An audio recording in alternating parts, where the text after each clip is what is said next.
Hi, beautiful souls. Welcome back to Love, Sex, and Magic with me, your host, Mel Wells. Today's guest is the one and only Preston Smiles. I'm sure many of you know him and are familiar with his work. Preston is a personal freedom coach, speaker, author, conscious creator, and messenger of love, sent here to remind us all that when we amplify our love, we automatically amplify our lives. He truly cares about people, our planet, and about maximizing his potential. He also works with new coaches and entrepreneurs to help them up-level their businesses. So in this episode, we talk about spirituality and money. We talk about the happenings of 2020. We talk about showing up as authentically as possible as a light worker. And we really unpack what it means to be rich as a spiritual person. And, we unpack a lot around money in this episode. So if you struggle with money, if you struggle with your money mindset, or you feel like you keep capping your earning capacity and you really want to give back to the world in a big way and you know that you're here to do big things, I think you're going to love this episode. Let's do it. Like when was the moment for you where you were like, okay, I need to actually devote my life to helping others instead of being on the path that you were on before? What was like your big moment? Because what you've described is like a lot of stories about yourself that now, you're showing up, you're so playful, you're so authentic, you're really expressing your truth, you're taking people really deep to help them change their lives. What was like the catalyst for you? Well, every time somebody asks this, I have to answer the same way, which is there was many, like so many catalysts, and it continues to happen, right? Every ceremony, every thing that happens for me, because I'm open to it, becomes a new catalyst and a new reminder of why I'm here. But I will say that when I was 25, I had a heart condition come up, and you can mess with anything. You can break your arm, you can have your liver and certain things but if the heart goes out, you're screwed. You're dead. And that scared me enough to make some drastic changes. And that was around the time that the Secret came out. My girlfriend at the time, her mother said, Preston, I know you're dyslexic, I know you don't read, but I got this book by Jerry and Esther Hicks called Ask and It Is Given. And I took that book. That was the first ever like conscious book I ever read. And within the first page, I was so blown away. I got upset. I don't know if you've ever watched something or read something that made you mad. You're like, what? Who knew? Like, my thoughts become things. I create my own reality. Like, what is Why this? do they not tell us this at school? Yes, I was pissed. I was so upset that I didn't know any of this stuff, and that my mom didn't know, or my dad didn't know, my neighbors didn't know, and there was no commercials, there was no social media. Nothing was telling me or teaching me any of this stuff. And so I went on a quest to see how much of me I could reveal. I went on a quest to really tap in, and it was just about myself. It wasn't about being a coach. It wasn't about being an influencer. I literally was like, oh, I'm going to be a vegan, and then I'm going to do this, and then I'm going to denounce my religion and see where else God is, and I'm going to discover God in the trees and the wind. I'm going to discover God in myself. I'm going to fall in love with me like I never have before. And in that process, people began to notice. People in Hollywood, people in the industry. I was booking everything. I booked like 30 commercials after that in a row. And then I got on Entourage, and I got on, all these CBS shows, and it was just like, it started to snowball, and my friends would be like, what are you doing, bro? And this is the end of the story. I had a friend over who was a director of a movie, and we were talking about the role I was about to play in his movie. And he was looking around at my bookshelf, and he was like, you don't find it interesting that everything you talk about, everything you study, everything that is your life is this other thing, and yet you keep calling yourself an actor? Wow. And I was like, damn. You got me. Like, that's actually true. So good. Uh-huh. And so that was one of many moments. I've had many moments where I was like, oh, I'm supposed to be serving humanity. I'm supposed to be giving back what I discovered. And the rest is history. Amazing. Yeah, and it's so clear when you tune into your page and your videos that like the world is such a better place from having you, Preston, in it, revealing the parts of yourself. And obviously with acting, it is about revealing your truth, but obviously there's the scripts that you're saying someone else's lines and this kind of thing. And yeah, I think it's so great that you are here to be yourself and you're really showing that to the world. And I think it's really helping a lot of people be able to reveal and express their truth. Because even though you are a light worker and you're in this space and you're helping people create, great things out of their life, you're also always showing up in times when you're just like really fired up and pissed off about something. You're just bringing it all, which I really admire, because I think there's this kind of pressure to only bring things in a really positive energy and only bring things when you've kind of already transformed them and created a positive spin and a lesson out of them. Was that a conscious choice, or did you just decide, fuck it, I'm just gonna go against what everyone expects me to do as a coach here? A little bit of both. So I'll say this, there is a rebel in me, right? And it goes back to what I sort of shared, which is the system, the school system failed me. I was a genius in certain areas, right? There's 7 different intelligences, and yet we only count math and science and, even music, but they didn't count the interpersonal skills that I had. I was an absolute genius when it came to understanding energy and people and navigating the human condition, even at 8 years old. So because the system failed me, the little rebel in me said, wherever you guys say this is the way to do it, I'm going to prove that there's another way. And so that's a part of my dharma. And I call myself a personal freedom coach. And the reason for that is there's nothing more important than our own personal freedom. I tell my students all the time, there's only 2 games ever happening on our planet. One of the games is the outside in game, where it says the cars, the likes, the comments, the compliments, the fucking booty injections, all of it makes me worthy. All of it makes me good enough. The other game is the inside out game. And that game is the one you want to be playing as much as possible. That's the one where you know who and what you are. And just no matter whether those things are there or those things are gone, you win because you have life, right? When the heart is beating and the breath is doing its thing, that is God's confirmation number that we are winning on every level. And so for me, I'm consciously aware that a part of my, let's call it codes or dharma, and a part of my service to humanity, especially the conscious community, a part of my service is my fire, is my unraveling. There's an idea about what positive is. It's only positive when you're smiling. Are you fucking kidding me? God is in everything. It's in the profane and the profound. We've gotten caught in this light and love, like hippy dippy sort of woo thing, and forgot that God is everywhere, in everything, and every time. So anger and even terrible things, right? Whoever's listening, think about a breakup where you thought that was the end of the world. You thought, I'll never find another man. Nothing will ever happen for me again. And yet that was one of the most beautiful gifts you've ever been given. And so to identify things as right and wrong and good and bad, that doesn't work for my consciousness. And it's a prison. This is the last thing I'm going to say about this. I came up a little bit before most people in this space, right? So before there was an influencer, before any of that stuff, I was coaching. Before the social media was big and you can make millions of dollars off of it, I was coaching.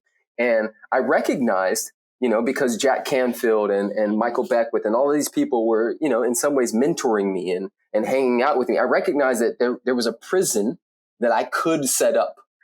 And it would be the prison of perfection, the prison of making everybody else think that I have every part of my life put together. And I'm not speaking about Jack or Michael at this point, but I've been around almost every big famous person in the personal development space, like intimately.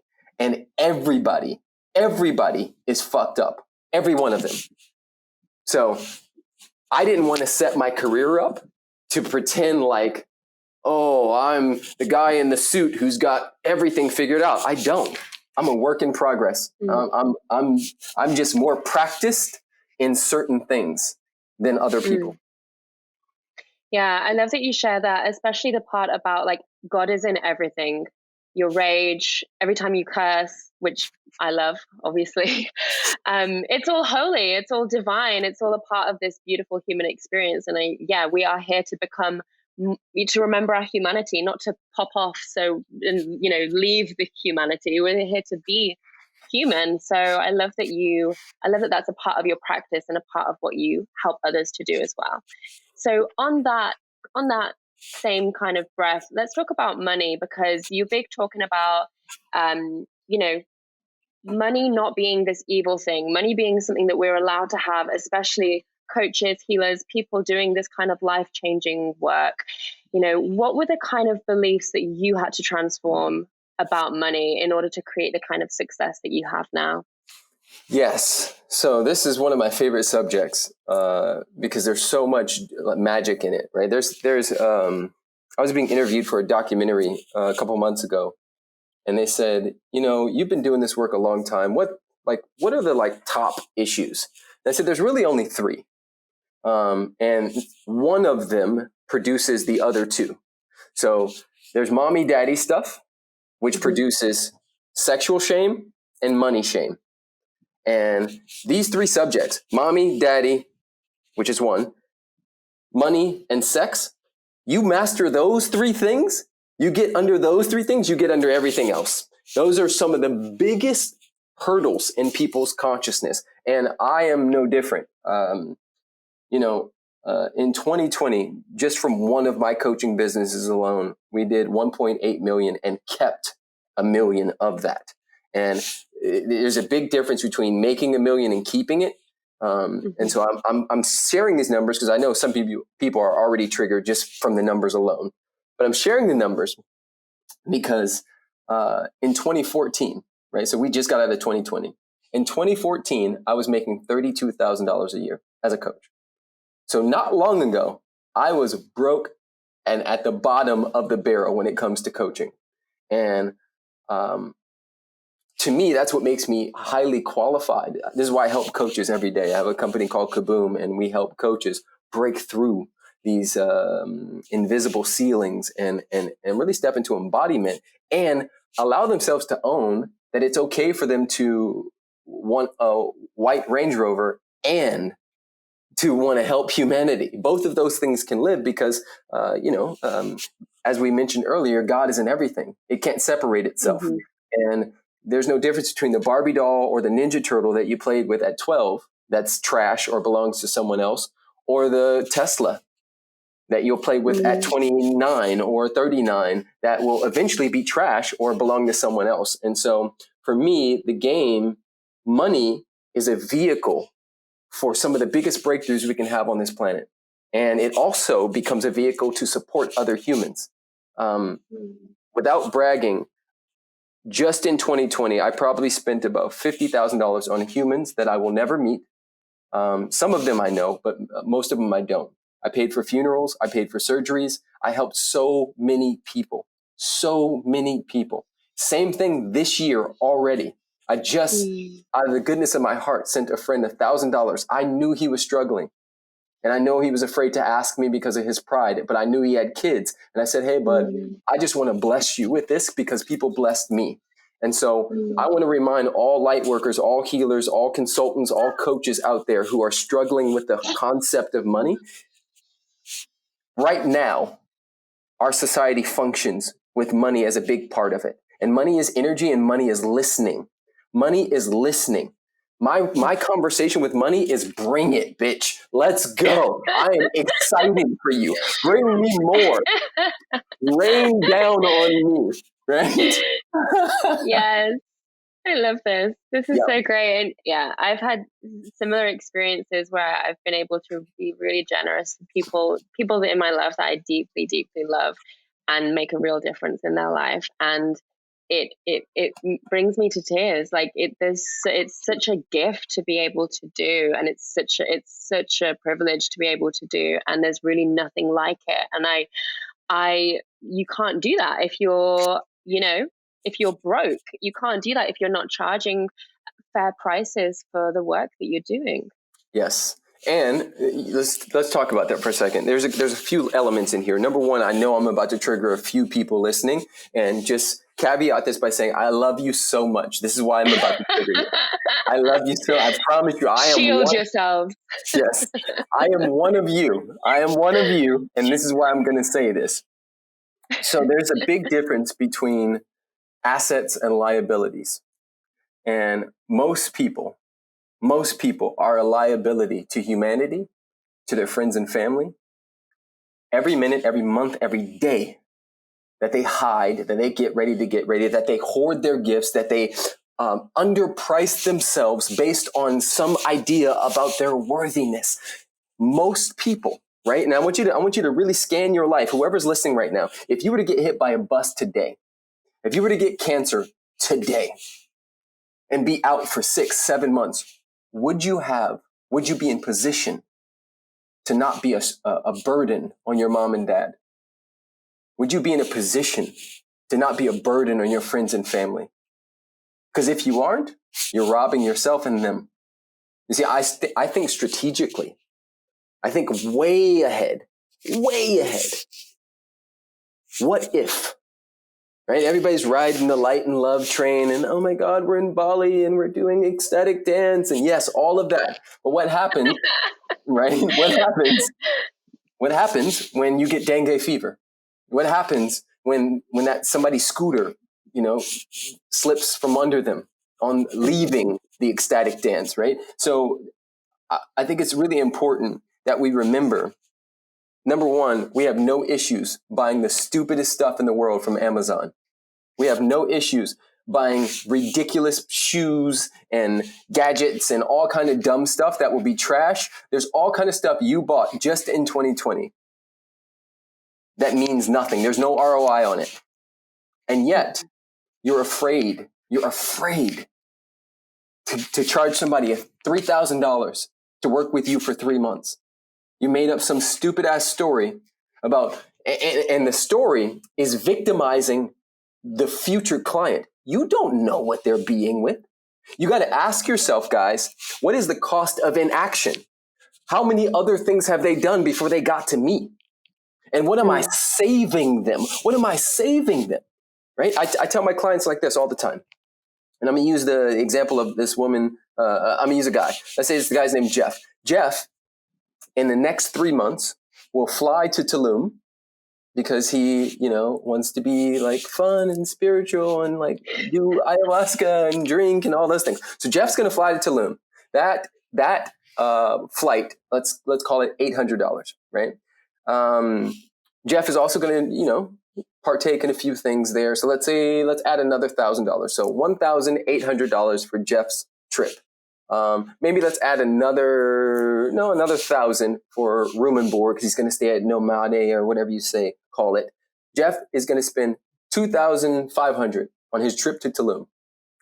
Then he's going to come back home and he is going to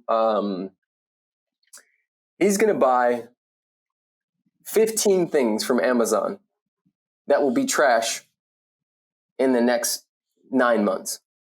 And that, let's call that a total of $1,000. So now we're up to like $3,000-$4,000. Jeff is also going to spend, let's call it a couple thousand over 3 months on his Honda Accord that just sits there. So now we're up to, let's call it $6,000 in a 3-month period. And none of those things, not one of them, holds weight to the 3 months that he spends with you, where he breaks through the molestation that happened when he was 9 years old. Not one of those things holds weight up against the one breakthrough, not 100, one breakthrough. He gets one breakthrough from working with you. Not one of those things $6,000 Mm-hmm. is even close to him transforming his life forever. And yet you want to charge this guy, you want to charge him based on your identity, your idea. Oh, just that'll be $100, Jeff. I got here with that. Like, matter of fact, Jeff, I'll pay you. I'll give you money, Jeff, to coach you, and then you can have my firstborn child, because once again, it's all about you and your own worthiness. So I'm going to leave that there. Tell me you understand what I'm saying. Yeah, no, I do. It's so funny, and it's so harsh, but it's so true. And why do we think that other people in other industries that aren't really changing people's lives get to live, be provided for, get to set their family up, and yet you don't? If you are doing really life-changing work and you're helping people get these kind of breakthroughs, like Preston just said, I think it's such a huge shift for people to make when they do step up and invest in themselves.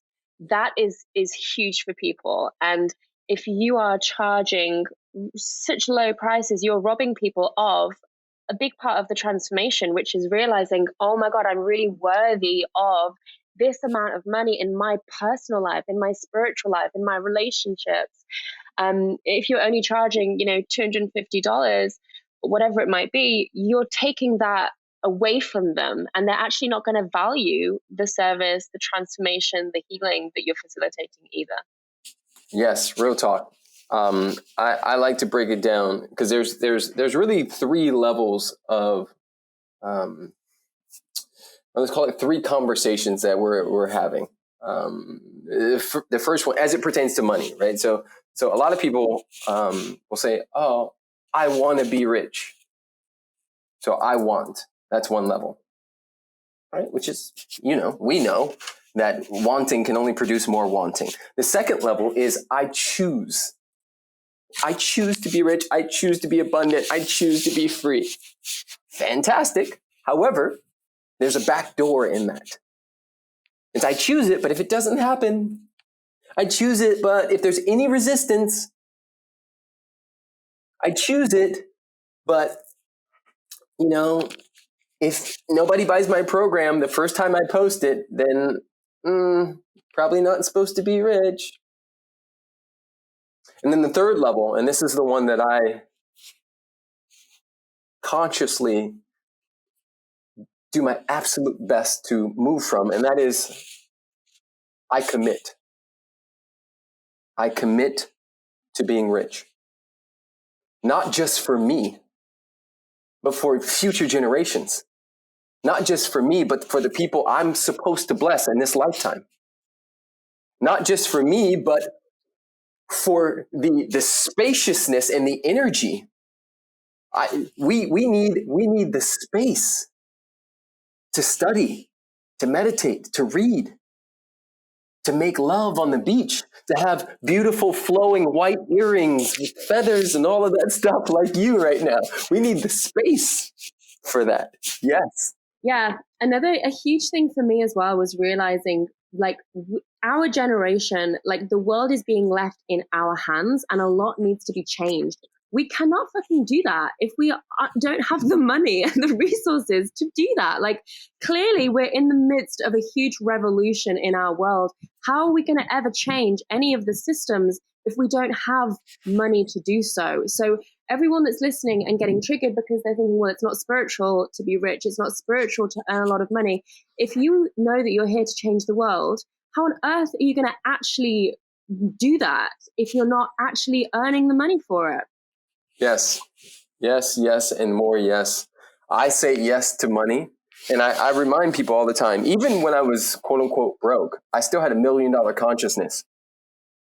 I was dope and a giver in 2012 and 2013 and in 2014.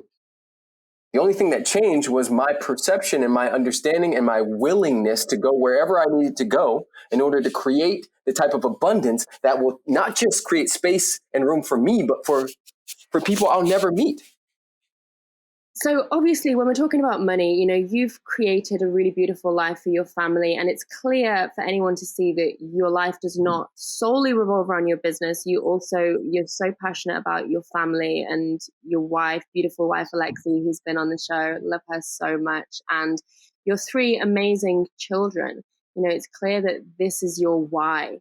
But then you're also going out and you're spending money on things like nice fancy cars, sports cars, things like that. And I like, you come on video and you're like, hey guys, I know that you're triggered because I just bought this sports car, and here's why I'm allowed to do that. Can you speak about that? Because I know that people have all these ideas and stories about, well, if I'm a spiritual person, I'm only allowed to spend money on XYZ.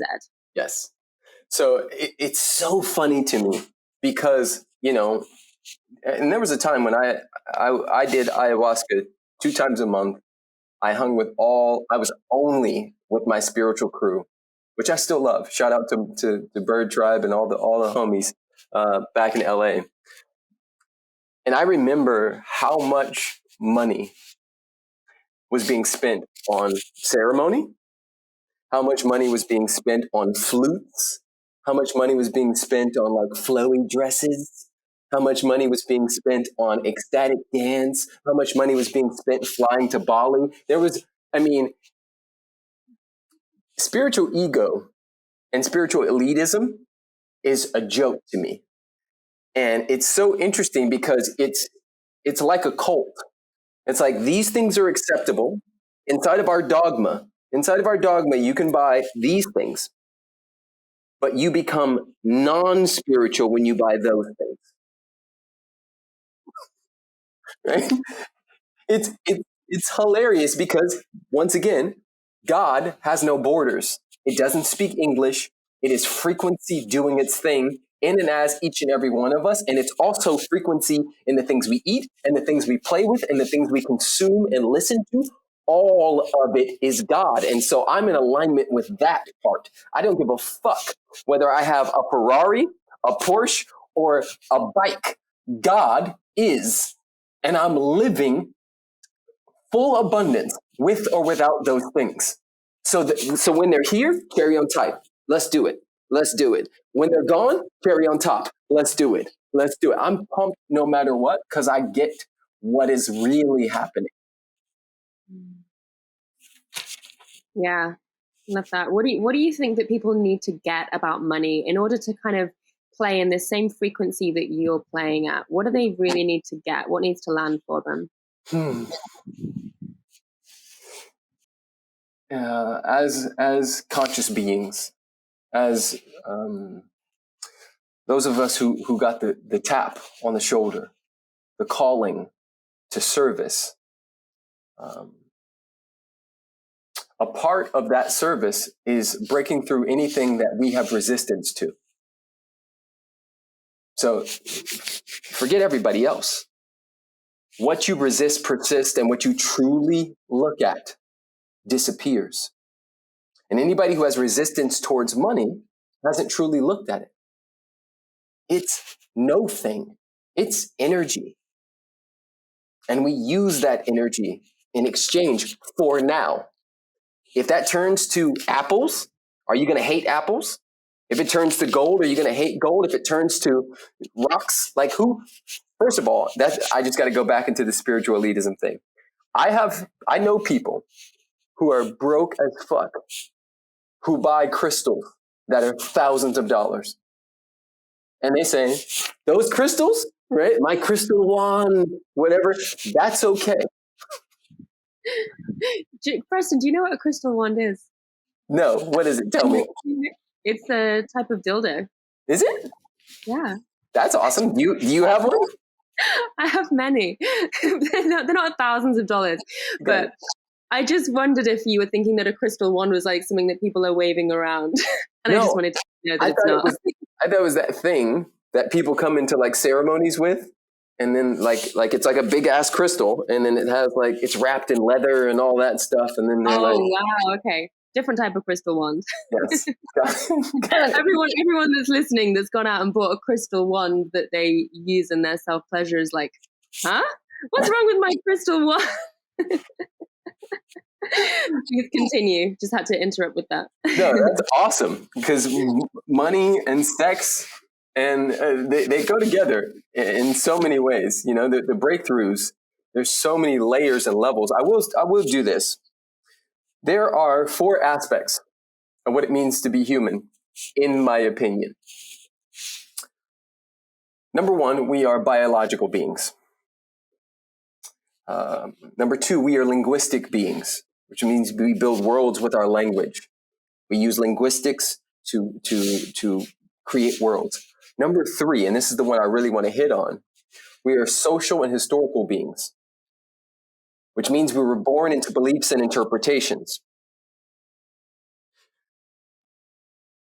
We have to ask ourselves, what beliefs and interpretations were I born into that no longer serve me? What beliefs and interpretations, like money is the root of all evil, you got to work hard to get money, rich people are greedy and evil, all of those things you have to work through. There are money and abundance blocks in our way. And our job as conscious beings is not just to awaken and go into our shadows of everything else but money and sex. Right? And even for the spiritual community, sex is easier to get to than money. Right? They'll be in polyamorous this and that, and they'll be fucking in the orgy tent at Burning Man. But when it comes to like deciding that you're going to be a beneficial presence in all areas of your life, then we have a block. And so to me, this is one of the best gifts you can give another human, give yourself, is to really look at, is this mine? Or is this my mom's, her mom's, and her mom's? Is this mine? Or is that my dad's, his dad's, and his dad's? Does this belong to me, or is this television?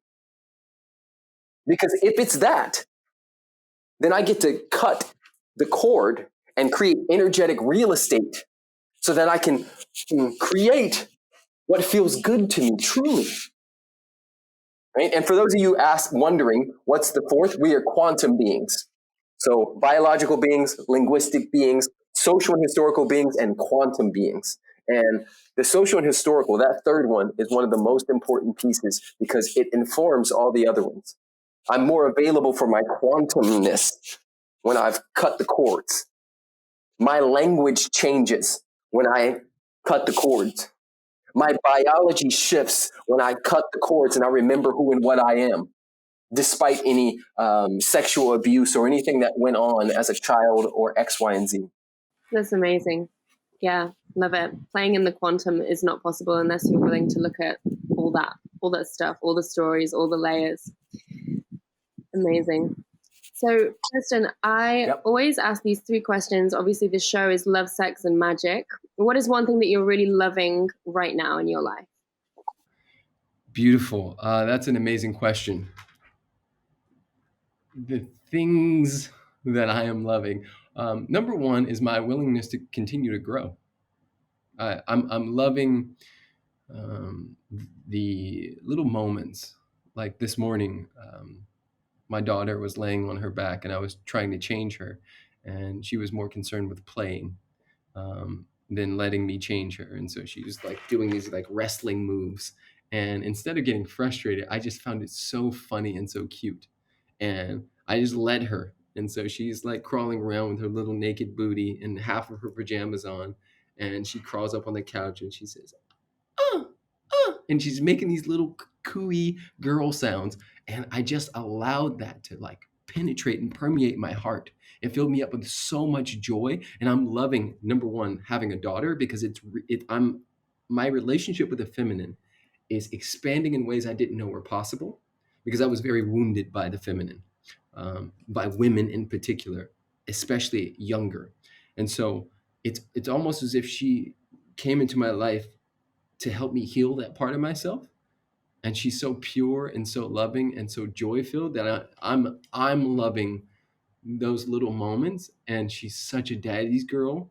So every time I walk in the house, she screams at the top of her lungs. And whoever, if she's in someone's arms, even Alexi, she will try to throw herself out of the arms to get to me. And that just, it lights me up. So that's one thing that's really, really hitting home for me. Oh my God, I want to cry. That is the most beautiful thing that I've ever heard. That is so precious. So precious. Wow.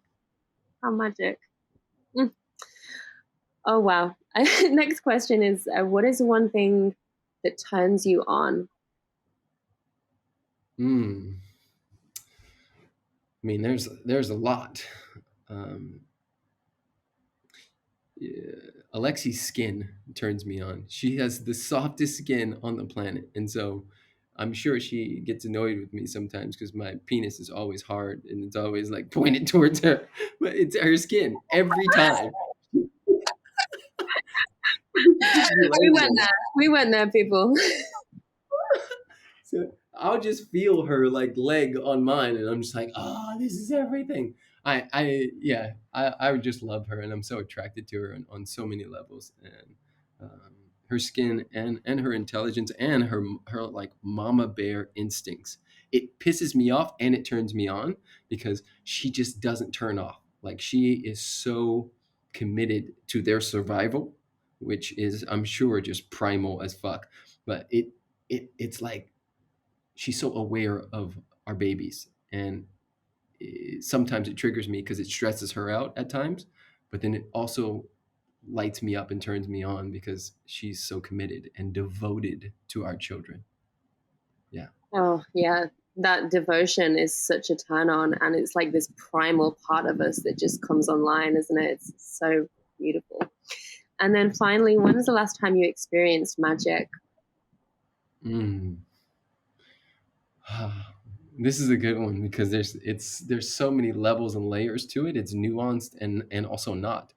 The fact that we are speaking through the global mind called the internet, which allows our global hearts to connect through a thing called podcast or Zoom or whatever we want to call it, that is pure fucking magic. That is unadulterated magic happening right now in this current moment. You are sitting somewhere in Costa Rica. I am sitting somewhere in Austin, and yet through the global mind, we are able to not just hear each other, but see each other and feel each other. We know that energy can never be born and therefore never die, and it can't be contained.